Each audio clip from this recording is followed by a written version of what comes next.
Bonjour à tous, le quintet de ce mercredi 26 décembre aura pour cadre l'hippodrome de Chantilly et sa piste en sable fibré. Il s'agira du prix d'Epsom, une épreuve qui s'adresse à des chevaux âgés de 3 ans. J'ai placé en tête de mon pronostic numéro 2 Land of Mine. À mon avis, ce cheval a la pointure d'un quintet de Staccaby. Il ne faut pas le juger sur sa dernière prestation dans le prix du paddock où le cheval n'a pas eu les coups des franches pour finir à ligne droite. Auparavant, il avait été battu de peu dans un handicap d'Auvillers. J'en ai fait mon favori. Devant le numéro 12, dans cette épreuve, c'est El Magnifico qui compte déjà 10 podiums en 14 courses courues, preuve de son efficacité. Il vient de s'imposer sur la PSF de Deauville. Attention à ses débuts dans les handicaps. Le numéro 16, Banouche, mérite également crédit. Le cheval est toujours à la recherche d'une première victoire, mais sachez qu'il n'a jamais terminé plus loin que 5e en 5 courses courues, affichant même 3 podiums, dont 2 obtenus sur le sable. Ça fait pas mal d'atouts. Lui aussi débute dans les handicaps avec des ambitions. Attention également au numéro 1, Caio Coco. Caio Coco expérimenté, confirmé à ce niveau, une victoire et 2 places en 4 événements disputés. Une victoire également et 3 places de deuxième en autant de sorties sur le sable cantilien.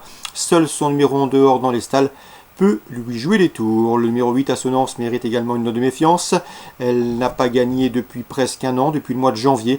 Mais attention, elle a des références. Elle a été jugée digne de participer au prix de Diane au mois de juin.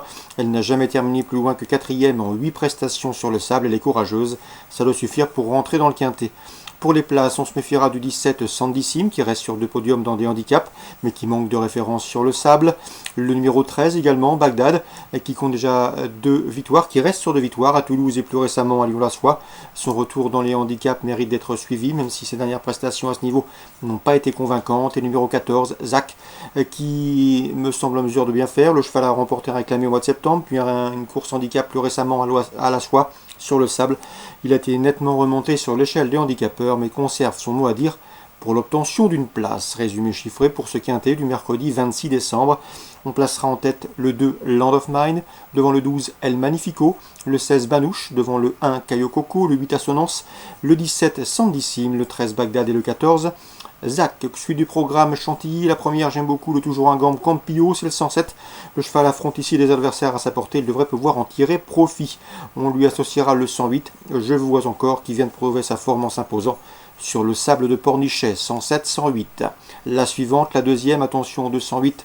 Au 206, pardon, c'est Capla Glida qui reste sur 3 victoires. La dernière en date obtenue sur la PSF de Deauville. À mon avis, elle devrait pouvoir répéter en compagnie du 201 Power Best qui vient de s'imposer dans un handicap à Maison Lafitte. C'était au mois de septembre, une course de rentrée, mais a priori, le lot est à sa portée, 206-201.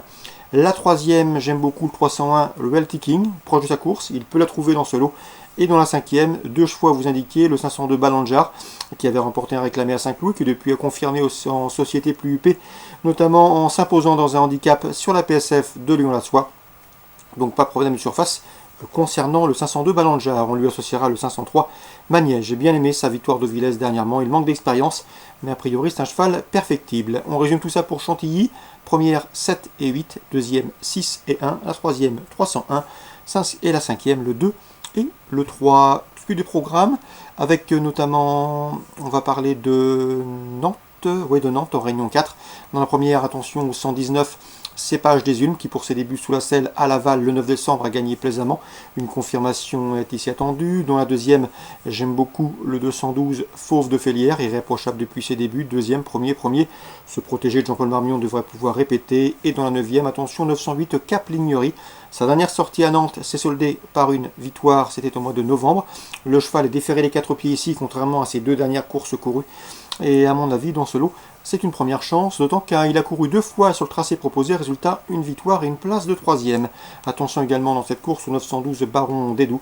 C'est un redoutable finisseur, à mon avis, il peut terminer sur le podium sans trop de problèmes au regard de l'opposition. Donc Nantes, Réunion 4, la première le 19, la deuxième le 12 et la 9e le 8 et le 12. Concernant Cabourg, Réunion 5, dans la première j'aime beaucoup le 116 Cadel de KO. Stéphane Prioul, son entraîneur, m'a toujours dit que le cheval était en retard de gain. Il a réalisé une bonne campagne en début d'année. Ensuite il a connu un problème de tendinite. Il vient d'effectuer une course de rentrée victorieuse sur l'hippodrome de Laval. Le cheval est en retard de gain et ce n'est pas le rendement de distance qui devrait pouvoir l'empêcher de confirmer. 116 Cadel de KO.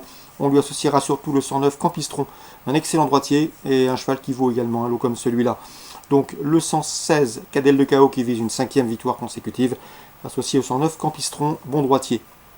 La deuxième, j'aime beaucoup le rentrant, le 206, enfant gâté, un cheval préservé, un cheval ménager, 3 victoires pour lui déjà en 5 courses courues, déféré des postérieurs pour cette course de rentrée, il mérite crédit. On lui associera le 214, Euripide Ludois, qu'il convient de racheter. La quatrième, je vous conseille le 413, Funky Gibus, un cheval régulier, en forme. En dépit de son rendement de distance, il doit faire l'arrivée. Et dans la septième, je ferai confiance aux juments pour un éventuel couplet, avec dans l'ordre du programme le 705 California of Love, deuxième de sa dernière sortie autre montée, le 707 Charmeuse Magique qui vient de s'imposer sur le parcours proposé le 11 décembre, et surtout le 714 Bionica qui ne manque pas de référence aux trop montées. 705, 707, 714, ça c'est à Nantes, en Réunion. C'est à Cabourg, pardon, en Réunion 5. Voilà pour les infos de ce mercredi 26 décembre. Excellent jeu à tous, bonne journée et à demain pour une nouvelle émission.